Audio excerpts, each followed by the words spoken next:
ดี๋ยวนี้พวกเฮาเฮ็ดบุญแบบขี้ทีหรือเฮ็ดบุญแบบบ่เข้าใจเป็นความเข้าใจเอาเอง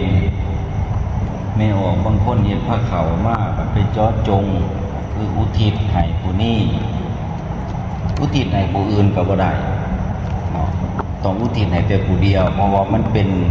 ของไผของมันเพิ่นว่าซั่น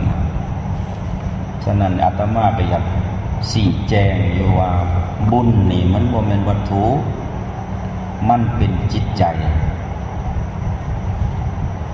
เพราะว่าวัตถุนี่เป็นอุปกรณ์ของการเฮ็ดบุญเป็นอุปกรณ์ของการเฮ็ดบาปก็ได้นั่นน่ะแต่ว่าใจนี่มันเป็นตัวบุญการเฮ็ดบุญแล้วก็อุทิศบุญไม่ออกก็แผ่บุญไปเพิ่นว่าบุญเป็นนามธรรมสั่งสมขึ้นในใจเฮาเฮ็ดบุญมันสิผ่านเข้าก้อนเดียวก็อย่างแต่ว่าใจของเฮานั้นแผ่ไปให้มันกว้างก็ถือว่าได้รับโดยทั่วกันตามแนวทางของพุทธศาสนาเป็นกล่าวเพราะว่าบุญนี่อุปมาดังคือคนไต่เทียนแม่ออกสมมุติว่าเขาไต่เทียนขึ้นมาเล่มหนึ่งเทียนกับหุง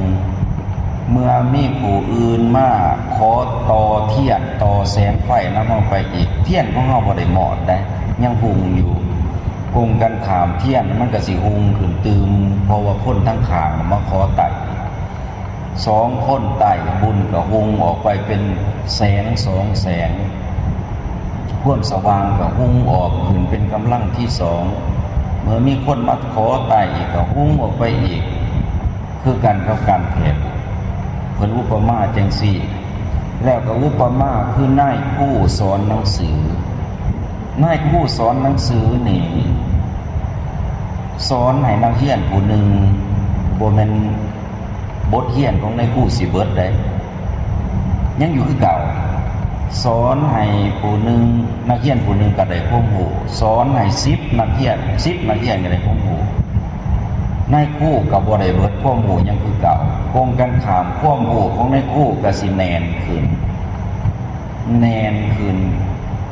จื้อจำขึ้นมาได้หลายกว่าเก่าดนไปนายครูผู้นั้นก็สิเป็นนายครูผู้เสี่ยวซ่านแล้วก็เป็นนายครูผู้ชำนาญงานจากที่ได้แต่งบทสอนจากที่ต้องได้เกี่ยมเอกสารต้องได้อ่านบ่ได้อ่านเลยว่าโดนไปบ่ต้องเกี่ยมบทสอนเพราะว่าจื้ออยู่เนาะคืออาตมาแต่ก่อนสอนหนังสือประจำจนบางบทนี่เพิ่นให้สอนนี่บ่ได้อ่านหนังสือเพราะว่าจื้ออยู่เขาไปก็แม่นสอนบ่สอนไปสอนมาก็มีความเสี่ยวซ่านขึ้นละเอียดละออขึ้นกว่าเก่าคือกันกับการเฮ็ดบุญแม่ออกแผ่ไปโลดบ่ต้องสิได้แผ่ไป